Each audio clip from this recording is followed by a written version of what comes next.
Hello नमस्कार. MPSC daily PYQs analysis या video सिरीजमध्ये तुम्हा सर्वांचं स्वागत आहे. या ठिकाणी आपण डे 31 मधलं जे काही भूगोल विषयाचे प्रश्न आपण टेलिग्राम चॅनलवर पोस्ट केलेले होते, जे काही आपण daily revision through PYQs and MCQs batch म्हणून आपल्या टेलिग्राम चॅनलवर बॅच सुरू केलेलं आहे. त्यातील 10 प्रश्न आपण या ठिकाणी बघणार आहोत. ओके, एकंदरीतच हे भूगोल या विषयाअंतर्गत 6वी सिरीज प्रश्नांची सिरीज असणार आहे आणि या ठिकाणी आपण सविस्तर डिस्कशन त्या भूगोल प्रश्नांचे आपण या ठिकाणी करणार आहोत. ओके, सो सुरू करूयात. आता पहिला जो प्रश्न आहे तो पहिला प्रश्न आपल्याला नदी प्रणाली संदर्भाने विचारलेला प्रश्न दिसून येतो आणि हे जे प्रश्न आहेत आपल्याला पूर्ण नदीच्या उजव्या तीरावर कोणत्या उपनद्या आहेत असा एकंदरीत STI मेन्स म्हणजे STI मुख्य परीक्षा 2022 मध्ये विचारलेले प्रश्न आहेत. ओके, सो जेव्हा आपण महाराष्ट्राचा भूगोल जेव्हा अभ्यासतो तर त्याच्यामध्ये नदी प्रणाली जो टॉपिक आहे तो खूप इम्पॉर्टंट आहे, कारण त्यावर सातत्याने दरवर्षी मुख्य परीक्षेत विचारतोच आहे, मात्र ते पूर्व परीक्षेत देखील तितकाच महत्त्वाचा टॉपिक आपल्याला दिसून येतो. ओके, सो या ठिकाणी काही पर्याय दिलेले आहेत: काटेपूर्णा, बिस्वा, भुलेश्वर, शहानूर. ओके, भुलेश्वर म्हणजे भुलेश्वरी देखील त्या उपनदीला म्हटलं जातं. ओके, सो जे काही पूर्ण नदीच्या उपनद्या आहेत त्याच्यामध्ये या ठिकाणी थोडक्यात मॅपमध्ये बघूयात. आता हे जे काही मॅप आहे ते सौदी सरांच्या पुस्तकातून घेतलेलं आहे. सो या ठिकाणी तुम्ही बघू शकता जी काही पूर्णा नदी आहे. सो पूर्णा नदी आता जे काही उजव्या तीरावर असणाऱ्या नद्या, तर उजव्या तीरावर आपल्याला भुलेश्वरी म्हणून ही नदी दिसते. ओके, सो या ठिकाणी थोडा झूम केल्याच्यानंतर व्यवस्थित दिसेल कदाचित. एक मिनटं, मला हायलायटर चेंज करू द्या. ओके, हां, सो या ठिकाणी भुलेश्वरी नावाचा जो काही उपनदी आहे तो या पूर्णा नदीला उजव्या तीरावरून येऊन मिळतो. त्यानंतर शहानूर नावाचा जो काही नदी आहे ते देखील या ठिकाणी येऊन मिळतो आहे. ओके, मंद नावाचा देखील उपनदी या पूर्णा नदीला येऊन मिळतो आणि वान नावाचे देखील जी काही नदी आहे उपनदी पूर्णा नदीची ते उजव्या तीरावरून येताना आपल्याला दिसून येतो. त्यानंतर इकडे चंद्रभागा जी नदी प्रणाली आहे ती देखील पूर्णा नदीला उजव्या तीरावरून येताना मिळतो आहे. ओके, त्यानंतर आहे काटेपूर्णा, डाव्या तीरावरून येणारी नदी. मोरणा हे देखील डाव्या तीरावरून या पूर्णा नदीला येऊन मिळतो.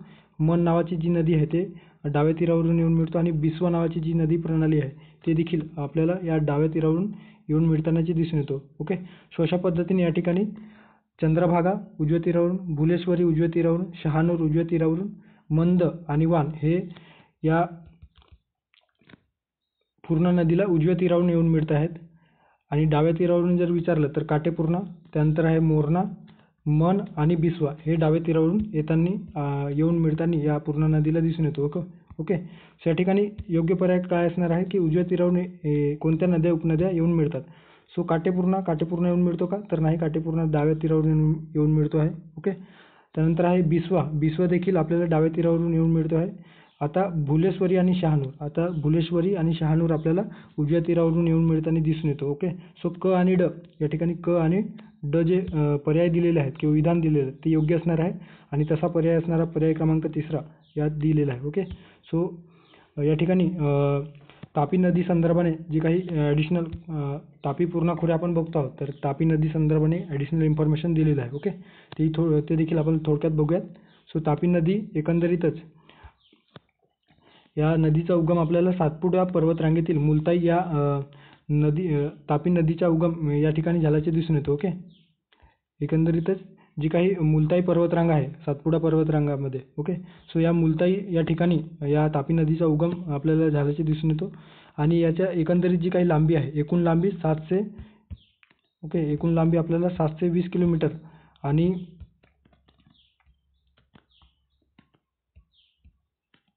एकूण लांबी 724 किलोमीटर आणि महाराष्ट्रातील जी काही एकूण प्रवाहाची लांबी आहे ती आपल्याला 208 किलोमीटरचा प्रवाह या नदी प्रणालीच्या एकंदरीत दिसून येतो. ओके, सो हे दोन्ही इन्फॉर्मेशन या ठिकाणी आपल्याला लक्षात ठेवायला हवं. त्यानंतर याचे एकूण क्षेत्रफळ जर बघितलं तर आपल्याला 65,150 चौरस किलोमीटर इतका आपल्याला क्षेत्रफळ दिसून येतो आणि महाराष्ट्रातील एकंदरीत क्षेत्रफळ आहे 31,664 चौरस किलोमीटर. ही नदी आपल्याला महाराष्ट्रातील सर्वात मोठी पूर्वेकडून पश्चिमेकडे वाहणारी नदी म्हणून देखील आपण या नदीला ओळखतो आहोत.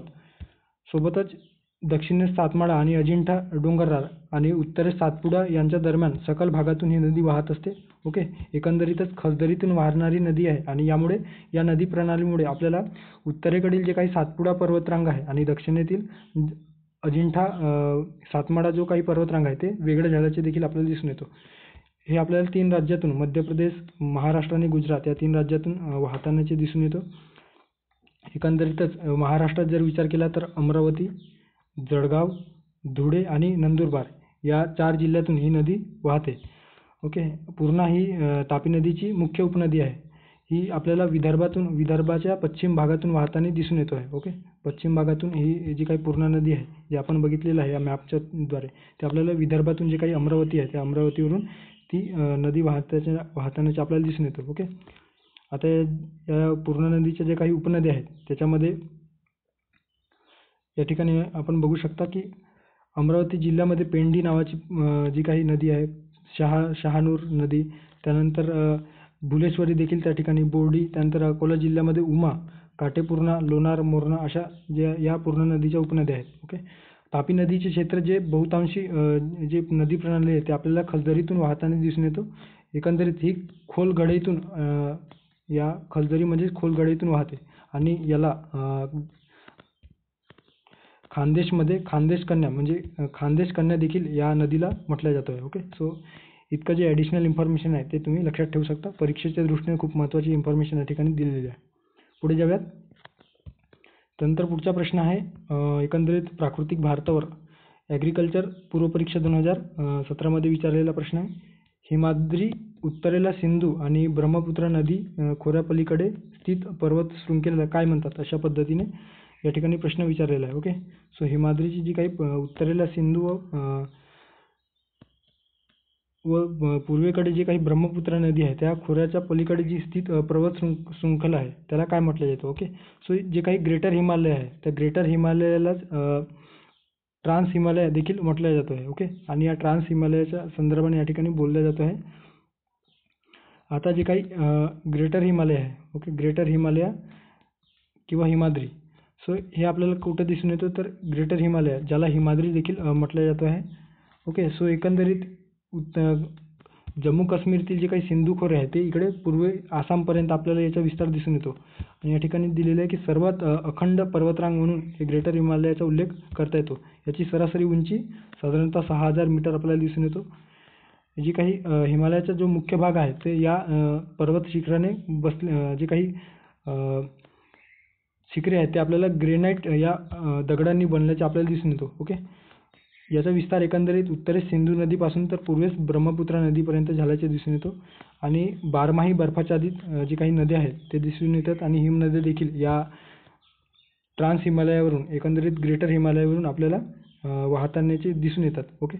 आता यामध्ये जे काही पर्वत शिखर आहेत, माउंट एव्हरेस्ट, कॉमेट, त्यानंतर कांचनजंगा, त्यानंतर आहे नंगा पर्वत, अन्नपूर्णा, अशा वेगवेगळ्या जे काही पर्वतरांगा आहेत, पर्वत शिखर आहेत ते देखील आपल्याला दिसून येतो आहे. ओके. सो या ठिकाणी जे काही पर्वतरांगा आहेत त्याच्यामध्ये माउंट एव्हरेस्ट जे पर्वत शिखर आहे ते या ग्रेटर हिमालयाचा पार्ट असल्याचे आपल्याला दिसून येतो. ओके. सो अशा पद्धतीने या ठिकाणी ट्रान्स हिमालयाबद्दल बोललं जातो आणि त्या ट्रान्स हिमालयाला आपण ग्रेटर हिमालय किंवा हिमाद्री या नावाने संबोधतो आहोत. ओके. त्यानंतर पुढच्या प्रश्नाकडे जाऊयात. पुढचा प्रश्न आहे अल निनो आणि ला निनो संदर्भाने राज्यसेवा मुख्य परीक्षेत विचारलेला प्रश्न आपल्याला दिसून येतो. ओके. सो या ठिकाणी प्रश्नामध्ये विचारलेलं आहे की अल निनो व ला निनो हे डॅश डॅश अशा पद्धतीने आणि राज्यसेवा मुख्य परीक्षेत विचारलेला प्रश्न दिसून येतो. दोघेही पूर्व प्रशांत महासागर जलाचे तापमान घटवितात. दोघेही पूर्व प्रशांत महासागराचे तापमान घटवितात का. त्यानंतर दुसरा आहे दोघेही पूर्व महासागराचे तापमान वाढवितात. त्यानंतर दोघेही मेक्सिकोच्या आखातामधील सागर जलाचे तापमान वाढवितात आणि दोघेही त्यांच्या विरुद्ध दिशांना जागतिक तापमान व पर्जन्यमान आकृतिबंधात बदल घडवून आणतात. ओके. आता थोडक्यात आपण जे काही अल निनो आणि ला निनो आहे त्या संदर्भात बेसिक इन्फॉर्मेशन बघूयात, मग आपल्या प्रश्नाकडे येऊयात. आता जी काही एल निनो आहे, ओके, सो एल निनो आपल्याला ख्रिसमसच्या दरम्यान, ओके, विशेषतः डिसेंबरमधील ख्रिसमसच्या दरम्यान आपल्याला दक्षिण अमेरिकेतील किनारपट्टी या भागामध्ये विशेषतः जे काही दक्षिण प्रशांत महासागर आहे त्या दक्षिण प्रशांत महासागरामध्ये जे काही दक्षिण अमेरिका आहे, जो काही आपल्याला या ठिकाणी चिली पेरूचा जो काही भाग दिसून येतो, तर या चिली आणि चिली या पेरूच्या भागाच्या दरम्यान जे काही आपल्याला गरम पाण्याचे प्रशांत महासागरामध्ये जे काही नेहमीपेक्षा तापमान जेव्हा वाढलेले असते सो याला अल निनो इफेक्ट म्हटलं जातो आहे. आता याला जेव्हा अल निनो इफेक्ट येतो तर त्यावेळेस ते आपल्या जे काही मान्सून आहे ते मान्सूनसाठी धोकादायक म्हटलं जातो आहे. सो आता रिसेंटली 2-3 दिवसा अगोदर आपल्या वर्तमानपत्रामध्ये देखील अल निनो संदर्भाने माहिती आलेली होती की एकंदरीतच भारतामध्ये उष्णतेच्या लाट येण्यामागचे जे काही कारण आहेत ते त्याला अल निनो हे जे काही फेनोमेना आहे जे काही तापमानातील बदल आहेत ते कारणीभूत आहे. सो त्या संदर्भाने देखील आपल्याला माहिती असणे अपेक्षित आहे. सो अल निनोचा जो काही अर्थ होतो तो स्पॅनिश भाषेमध्ये अल निनो म्हणजे काय होतो तर ख्रिस्ताचा बंडखोर मुलगा अशा पद्धतीने त्याला संबोधला जातो. यावर देखील आयोगाने मल्टीनॅशनल स्वरूपामध्ये डायरेक्ट स्टेटमेंट विचारलेलं आहे. काही काळापर्यंत समुद्राच्या पाण्याची होणारी तापमान वाढ यामुळे काय होतं तर तापमानामध्ये वाढ घडून येतो. दक्षिणेच्या जे काही पेरू किनारपट्टीवर दक्षिण अमेरिकेतील पेरू किनारपट्टीवर तापमानामध्ये अचानक वाढ झालेली दिसून येतो आणि या तापमान वाढीमुळे पृथ्वीवरील जी काही हवामान बदलाला ही महत्त्वाची एक प्रकारे इम्पॅक्ट करतो आहे किंवा कारणीभूत ठरतो आहे. प्रशांत महासागराच्या पूर्वेकडील भागातील पाण्याच्या तापमानामध्ये फरक निर्माण करण्यासाठी किंवा एकंदरीत यामुळे आपल्याला डिफरन्सेस लक्षात येतो पूर्व किनारपट्टी आणि पश्चिम किनारपट्टीमध्ये. प्रशांत महासागराच्या उष्णकटिबंधातील पश्चिम भागावर स्पष्टपणे आपल्याला या जे काही तापमानातील बदल आहे ते आपल्याला जाणवायला सुरुवात होतो आणि हे जे काही एल निनो आहे ते भारताचे जे काही उपखंड आहे त्या उपखंडामध्ये जे काही मान्सून वारे आपल्यापर्यंत येतात नैऋत्य मोसमी वारे त्यांना कमकुवत करण्याचे काम या एल निनो या इफेक्टमुळे होतो आहे. सो त्यामुळे एल निनो आपल्यासाठी चांगलं नाही अशा पद्धतीने आपण त्याला म्हणतो. म्हणूनच आपण त्याला बंडखोर मुलगा असं संबोधतो. त्यानंतर आहे ला निना.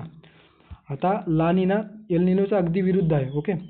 कारण याच्यामध्ये जे काही प्रशांत महासागराच्या पूर्वेकडील भागामध्ये पाण्याचे तापमान थंड होताना दिसून येतो. जे काही वाढलेले तापमान असते ते नेहमीपेक्षा थंड झाल्याचे दिसून येतो आणि विशेषतः यामध्ये हवेचा दाब कमी होतो आणि जे काही वारे आहेत ते वारे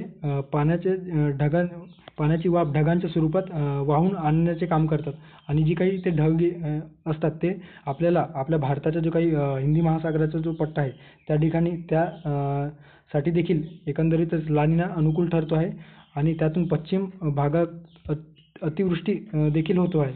एकंदरीतच पाण्याची जो काही पावसाचा जो प्रमाण आहे तो यावेळेस या पश्चिम भागामध्ये अतिवृष्टी झाल्याचे आपल्याला दिसून येतो. आता आपल्याला माहीत आहे की high pressure to low pressure वाऱ्याचा जो काही प्रवाह आहे तो आपल्याला तयार होताना दिसून येतो. सो ला निन्याच्या वेळेस काय होतं तर जे काही भूमी उपखंडामध्ये कमी दाबाचा पट्टा निर्माण होतो. कारण अशा वेळेस जे काही गरम पाण्याचे वारे आहेत ते आपल्याला या ऑस्ट्रेलियाच्या पूर्व किनारपट्टीवर किंवा जे फिलिपाईन्स वगैरे देश आहे त्याच्या पूर्व किनारपट्टीवर ते गरम पाण्याचे झरे किंवा गरम पाण्याचा जो काही प्रवाह आहे तो वाहताना दिसून येतो आणि त्या तुलनेत जे काही भारत उपखंडामधील जे काही महासागर आहेत तेथे कमी दाबाचा पट्टा निर्माण होतो आणि जास्त दाबाचा पट्टा निर्माण होतो कारण ते वारे प्रशांत महासागराकडून येताना दिसून येतो आणि ते भूमी उपखंडावर कमी दाबाचा पट्टा आणि एकंदरीतच तेच मग आपल्या नैऋत्य मोसमी वारेला मजबूत करण्यासाठी कारणीभूत ठरतात. सो अशा पद्धतीने ला निनो आपल्यासाठी चांगले किंवा अनुकूल ठरतो आहे. सो या ठिकाणी तेच दिलेलं आहे की त्यातून पश्चिमेकडील भागात अतिवृष्टी होतं त्यालाच ला निना संबोधले जाते. याला ख्रिस्ताची शांत मुलगी शांत स्वरूपाची किंवा अनुकूल आल्हाददायक अशा स्वरूपाची जी काही फेनोमेना आहे त्याला शांत मुलगी म्हटलं जातं आणि भारतासाठी ही वारे अनुकूल ठरतात. सो दोन्ही ला निना हे गरम पाण्याचे प्रवाह पेरूच्या किनारपट्टीवर समुद्राकडून वाहताना येतो आणि त्याविरुद्ध ला निनामध्ये आपल्याला थंड पाण्याचा जो प्रवाह आहे तो पेरूच्या किनारपट्टीवर दिसून येतो आणि ते भारताच्या हवामानासाठी ते अनुकूल असतो. या ठिकाणी आता आपल्या प्रश्नाकडे येऊयात. दोघेही पूर्व प्रशांत महासागर जलाचे तापमान वाढवतात. दोघेही तापमान एक कमी करतो एक वाढवतो. एक तापमानामध्ये वाढ करतो तर एक तापमानात कमी करतो. त्यामुळे हे पहिले विधान चुकीचे असणार आहे. त्यानंतर आहे दुसरा स्टेटमेंटमध्ये काय दिलेलं आहे की दोघेही पूर्व प्रशांत महासागराचे तापमान वाढवितात. वाढवितात आणि घटवितात, म्हणजे त्यांच्या दोन्ही जे कार्य आहे ते एकमेकांच्या विरुद्ध आहे. त्यामुळे हे दोन्ही स्टेटमेंट, दोन्ही पर्याय चुकीचे असणार आहे. त्यानंतर दोघेही मेक्सिकोच्या आखातामधील सागर जलाचे तापमान वाढवतात. मेक्सिकोचा आखात कुठं आहे? सो मेक्सिकोचा आखात या ठिकाणी दिसून येतो. ओके, सो त्यांचा इम्पॅक्ट तिथे दिसून येत नाही आणि दोन्हींचे कार्य तापमानामध्ये वाढ करण्याचे नसून त्यांच्या परस्पर विरुद्ध कार्य करत असतात. एक तापमानामध्ये वाढ घडवून आणतात, तर एक तापमानात घट घडवून आणतात. त्यामुळे हे देखील स्टेटमेंट चुकीचं असणार आहे. आणि या ठिकाणी अप्रोप्रिएट जो काही आन्सर असणार आहे की दोघेही त्यांच्या विरुद्ध दिशांना जागतिक तापमान व पर्जन्यमान जो काही आकृतिबंध आहे त्यामध्ये बदल घडवून आणतात का? बरोबर आहे. एक एल निनोच्या वेळेस गरम पाण्याचा प्रवाह एकंदरीतच पश्चिमेकडून तर पूर्वेकडे, ओके, एकंदरीत जो काही पेरूच्या किनारपट्टी आहे त्या पेरूच्या किनारपट्टीवर पश्चिमेकडे वारे वाहून आणतात गरम पाण्याचे. तर त्या तुलनेत ला निनामध्ये या ठिकाणी थंड वाऱ्याचे जो काही प्रवाह आहे तो पश्चिम किनारपट्टीवर पेरूच्या पश्चिम किनारपट्टीवर आपल्याला दिसून येतो. ओके, सो त्यांचा जो प्रवाह आहे तो पूर्वेकडून पश्चिमेकडे असा ला निनाच्या वेळेस या ऑस्ट्रेलियाचा जे काही किनारपट्टी आहे, ऑस्ट्रेलिया फिलिपाईनच्या किनारपट्टीवर दिसून येतो. ओके, सो अशा पद्धतीने दोन्ही परस्पर विरुद्ध कार्य करत असतात. त्यामुळे योग्य पर्याय असणार आहे पर्याय क्रमांक 4. ओके, त्यानंतर पुढचा प्रश्न आहे राज्यसेवा मुख्य परीक्षा 2018 मध्ये विचारलेला. आणि एकंदरीतच हे आपल्याला जे काही भूरूपे आहेत, वेगवेगळ्या जे काही घडामोडी भूस्तरावर घडतात. ओके, भू अंतर्गत शक्तीच्या किंवा बहिर्गत शक्तीच्या परिणामामुळे जे भूरूपे तयार होतात त्या संदर्भाने प्रश्न विचारलेला आहे. खालील योग्य विधाने विचारात घ्या. स्टेटमेंट आहे की वाऱ्याचा वेग जेव्हा मंद होतो तेव्हा वाळूकण एका ठिकाणी जमा होतात व त्यालाच वालुकागिरी म्हणतात. त्यानंतर ब स्टेटमेंटमध्ये दिलेलं आहे की वालुकागिरी निर्मितीकरिता वारा एका दिशेने वाहणे आवश्यक असते किंवा आवश्यक आहे. कुठले पर्याय योग्य आहेत? ओके, सो जे काही वालुकागिरी आहेत ते वालुकागिरी या ठिकाणी तुम्ही बघू शकता.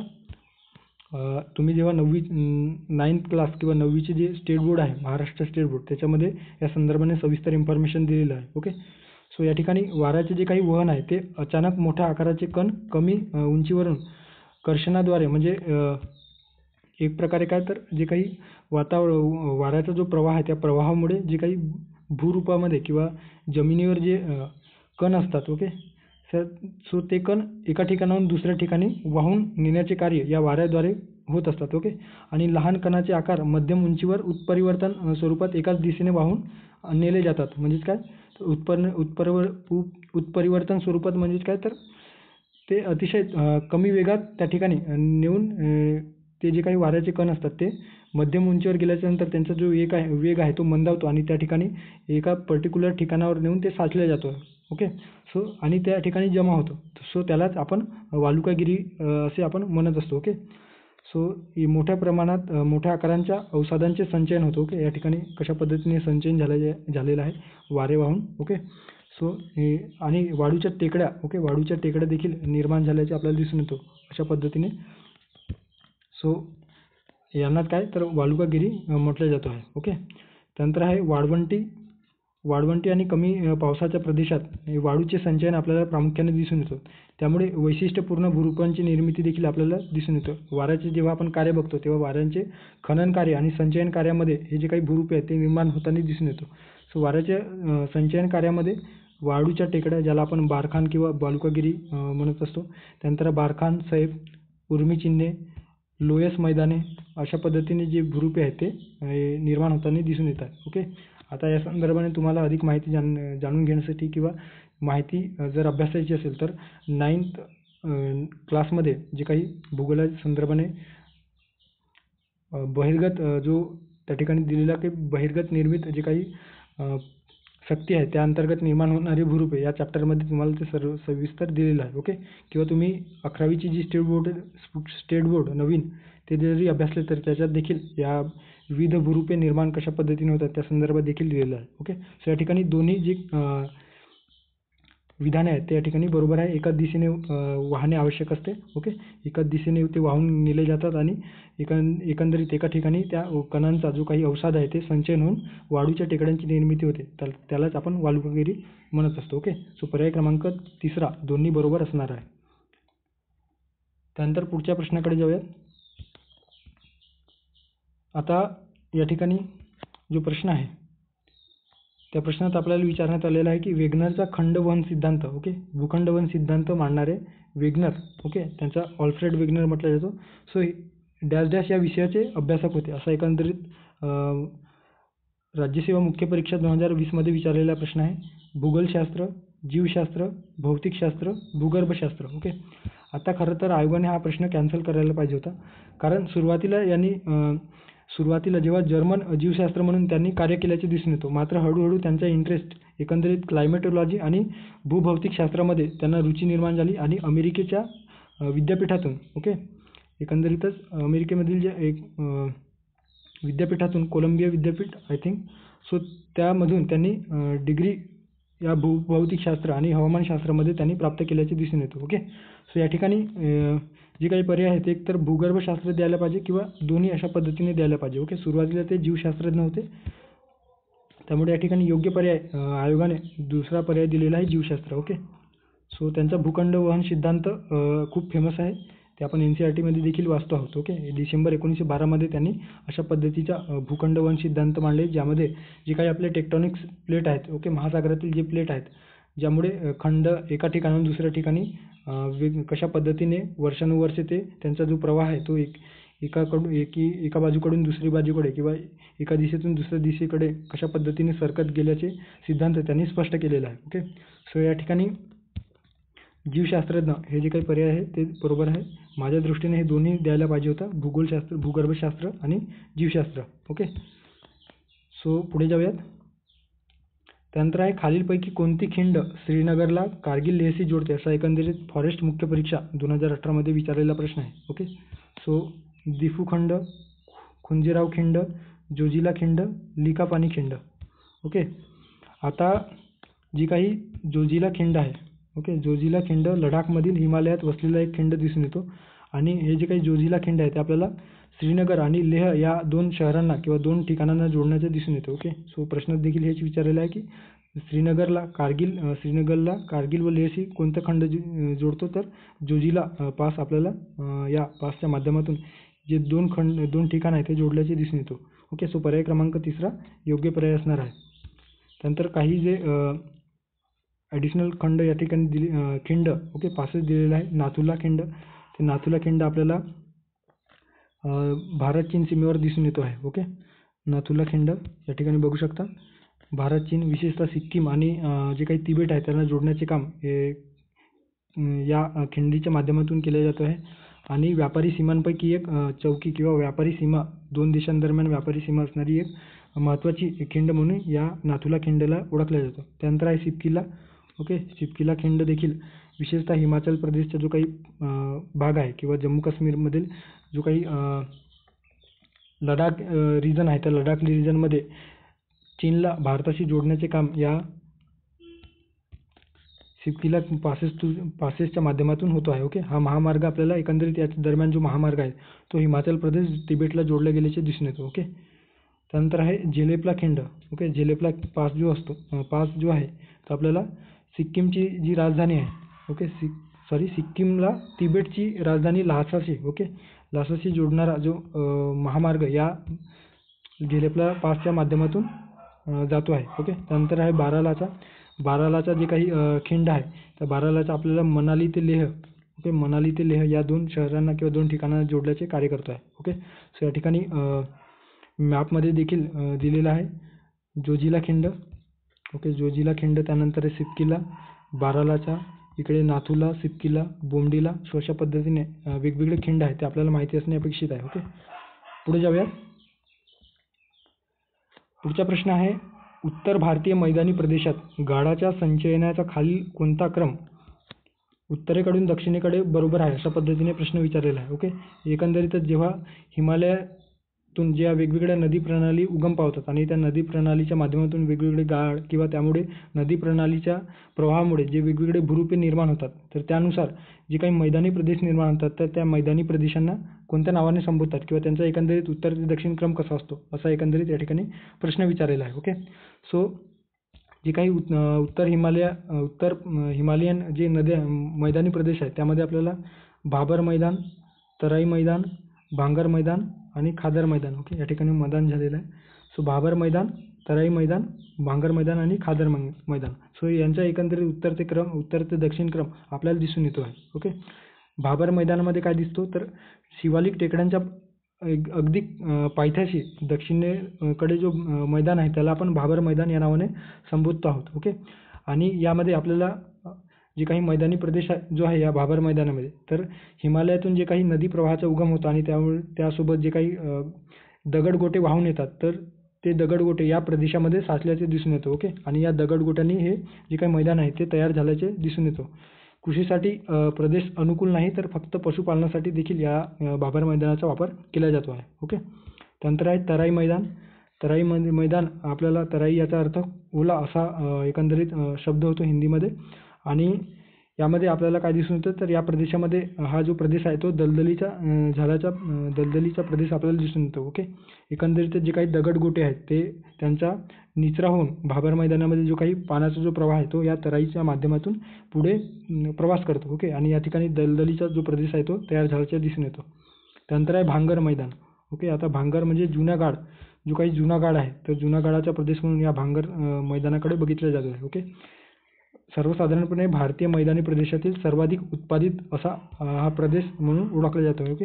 गाळाचा प्रदेश आणि विशेषतः जे काही कृषीसाठी महत्त्वाचा एकंदरीत जो काही कृषी व्यवसायासाठी अतिशय महत्त्वपूर्ण प्रदेश म्हणून या भांगर मैदानाकडे बघितला जातो. आणि त्यानंतर शेवटी आहे खादर मैदान. ओके. खादर मैदान जो काही असतो तो नवीन गाळाचा प्रदेश म्हणजे नदी ज्या पद्धतीने वेगवेगळ्या नद्या उगम पावून एका ठिकाणी येतात आणि त्यांचा प्रवाह सुरू होतो, खऱ्या अर्थाने ते वाहायला लागतात. ओके.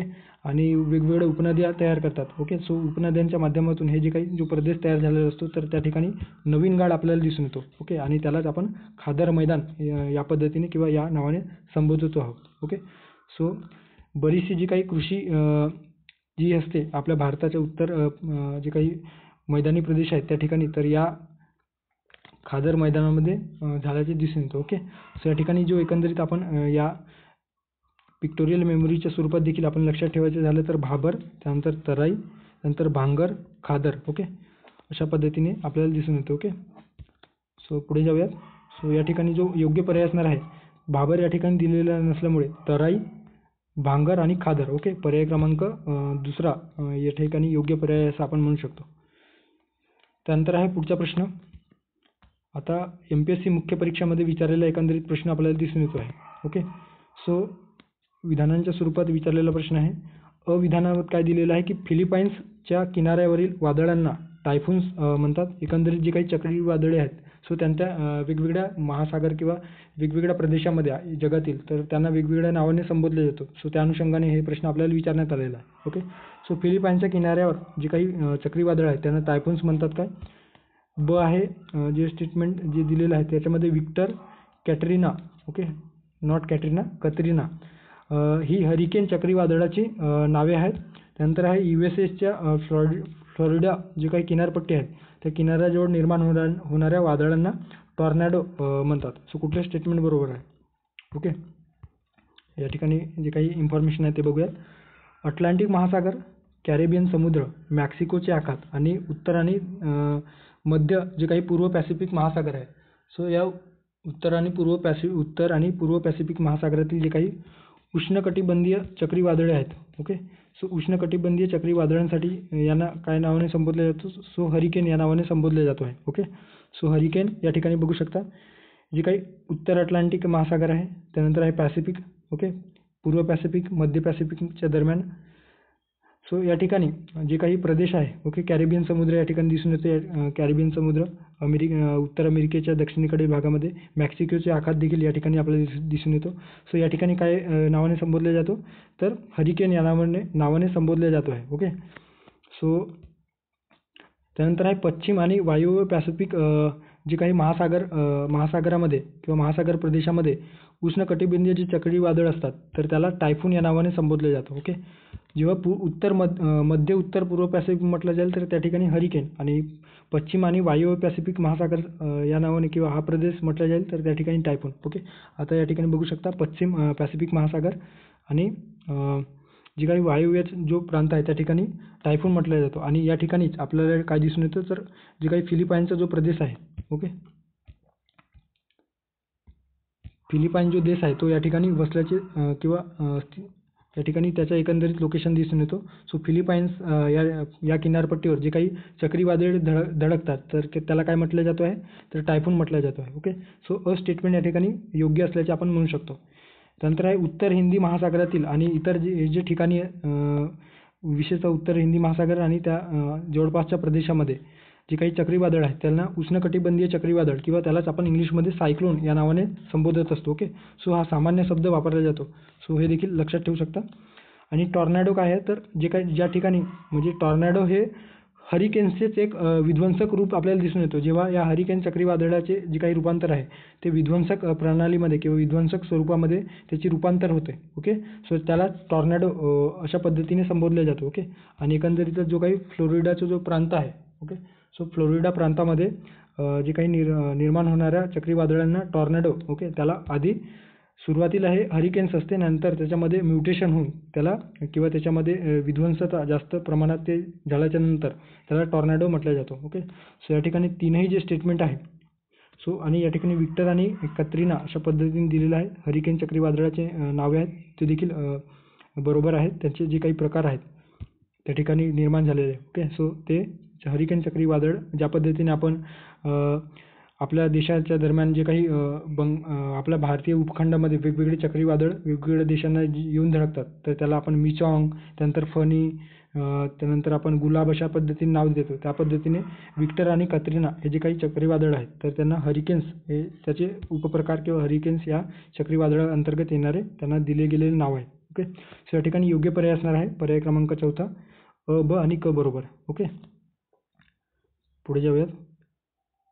त्यानंतर पुढचा प्रश्न आहे अतिशय फॅक्च्युअल आणि खूप जुना प्रश्न आहे. असा कोणता देश आहे की ज्यात कोणतेही खनिज आढळत नाही, असा एकंदरीत स्ट्रेट फॉरवर्ड प्रश्न विचारण्यात आलेला आहे. ओके. फ्रान्स, स्वित्झर्लंड, स्वीडन की पेरू. ओके. याचं योग्य जे काही पर्याय असणार आहे ते असणार आहे स्वित्झर्लंड. ओके. स्वित्झर्लंड या देशामध्ये आपल्याला खनिज संपत्ती किंवा खनिजाचे जे साठे आहेत ते जास्त म्हणजे जवळपास नगण्य स्वरूपात आपल्याला आढळल्याचे दिसून येतो. ओके. स्वित्झर्लंडमध्ये खनिज साठे नाहीत म्हणून खनिज साठे नाहीत अशा पद्धतीने त्या ठिकाणी आपल्याला दिसून येतो. आणि स्वित्झर्लंड हा असा देश आहे जिथे कोणतेही ज्ञात खनिज नाही, म्हणजे खनिज साठे माहिती नाहीत. ओके. आणि ते विशेषतः त्यांचा एकंदरीत जो काही इकॉनॉमिक्स आहे तो मोठ्या प्रमाणात पर्यटन या उद्योगावर अवलंबून असतो. ओके. आपण बघतो आहोत की स्वित्झर्लंडमध्ये जाण्यासाठी लोक म्हणजे वेगवेगळ्या पर्यटनाच्या हेतूने त्या ठिकाणी जाण्यासाठी तत्पर असतात. ओके. सो ते पर्यटन जे काही त्या देशामध्ये ग्रो झालेलं आहे त्या पर्यटनाच्याच माध्यमातून त्यांची जी इकॉनॉमिक आहे ती सर्वाईव्ह करत आहे. ओके. त्यांना खनिजांसाठी वेगवेगळ्या देशांवर अवलंबून राहावा लागतो आणि ते खनिजे आयात करून त्यांच्यावर प्रक्रिया करून ते उत्पादन करत असतात आणि ते मग त्या वस्तूंचे उत्पादन केलेल्या म्हणजे त्या आयात केलेल्या वस्तूंवर प्रक्रिया करून जे नवीन तयार केलेले वस्तू असतात त्या वस्तूंच्या पुनर्विक्री करून आपली जी काही अर्थव्यवस्था आहे त्यामध्ये ग्रो करण्याचा ते प्रयत्न करत असतात. ओके. सो या ठिकाणी योग्य जो पर्याय असणार आहे तो स्वित्झर्लंड असणार आहे. त्यानंतर शेवटचा प्रश्न असणार आहे मृदा निर्मितीवर आधारित महाराष्ट्राच्या मृदा वर्गीकरण सखोल आणि शास्त्रीय अभ्यास सर्वप्रथम 1938 मध्ये कोणी केला, असा एकंदरीत प्रश्न या ठिकाणी विचारण्यात आलेला आहे. डॉक्टर डी स्मिथ, त्यानंतर आहे डॉक्टर केलॉग आणि डॉक्टर थार, डॉक्टर डॉक्युचेव आणि डॉक्टर बसू आणि सिरूर. ओके. सो मातीचे जे काही प्रकार आहेत तर त्याचे जे काही वर्गीकरण केलेलं आहे सो जागतिक स्तरावर कोणी वर्गीकरण केले, त्यानंतर आहे आपल्या भारतीय स्तरावर कोणी वर्गीकरण केलेलं आहे आणि आपल्या महाराष्ट्रामध्ये कोणी वर्गीकरण केलेलं आहे. सो जागतिक स्तरावर पहिले जे काही वर्गीकरण करणारे जे वैज्ञानिक होते ते आपल्याला डॉक्टर वसिली डाकुचेव यांनी केल्याचे आपल्याला दिसून येतं. ओके. सो कदाचित आयोग जर पुढच्या वेळेस विचारलं की जागतिक स्तरावर मृदा वर्गीकरणाचे जे काही प्रणेते किंवा वर्गीकरण कोणी केलेलं आहे तर ते डॉक्टर डाकुचेव यांनी केल्याचे आपल्याला दिसून येतं. ओके. भारतामध्ये भारतीय कृषी संशोधन परिषदेने मृदेचे 8 प्रकारात वर्गीकरण केल्याचे आपल्याला दिसून येतं. ओके. सो कुठले 8 प्रकार आहेत यामध्ये आपल्याला जलोढ मृदा, त्यानंतर आहे काळी कापूस मृदा, त्यानंतर लाल मृदा, लॅटराईट मृदा, डोंगराळ आणि वन मृदा, कोरडा किंवा वाळवंटी मृदा, खारट आणि अल्कली धर्मी मृदा, तसेच पिठी आणि दलदली मृदा अशा पद्धतीने वेगवेगळे 8 वर्गीकरण या भारतीय कृषी संशोधन परिषदेने केल्याचे दिसून येतं. आणि महाराष्ट्रात 1938च्या दरम्यान डॉक्टर बसू आणि शिरूर यांनी मृदा निर्मितीवर आधारित असे वर्गीकरण आपल्याला केल्याचे दिसून येते. ओके, तो पर्याय क्रमांक 4 या ठिकाणी योग्य पर्याय असणार आहे. ओके, सो अशा पद्धतीने आपण जे काही आज जे क्विज बॅचमध्ये आपण जे प्रश्न पोस्ट केलेले होते ते आपण सविस्तर विश्लेषण भूगोल या विषयांतर्गत बघितलेलं आहे. एकंदरीतच भूगोल या प्रश्नांची PYQजमध्ये जे विचारलेले प्रश्न आहेत ते एकंदरीत 6 सिरीज आपण बघितलेले आहेत. ओके, सो तुम्हाला जे प्रश्न आपण आता बघितलेले आहेत त्या संदर्भाने जे बॅचमध्ये किंवा एनरोल करायचे असेल किंवा त्या संदर्भाने अधिक माहिती जाणून घ्यायची असेल तर या ठिकाणी टेलिग्राम चॅनलवर त्या बॅचची सविस्तर माहिती इन्फॉर्मेशन अवेलेबल आहे.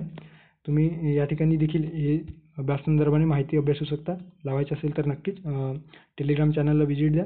त्या ठिकाणी सविस्तर माहिती उपलब्ध असेल. ओके, सो आपण या ठिकाणी थांबूयात.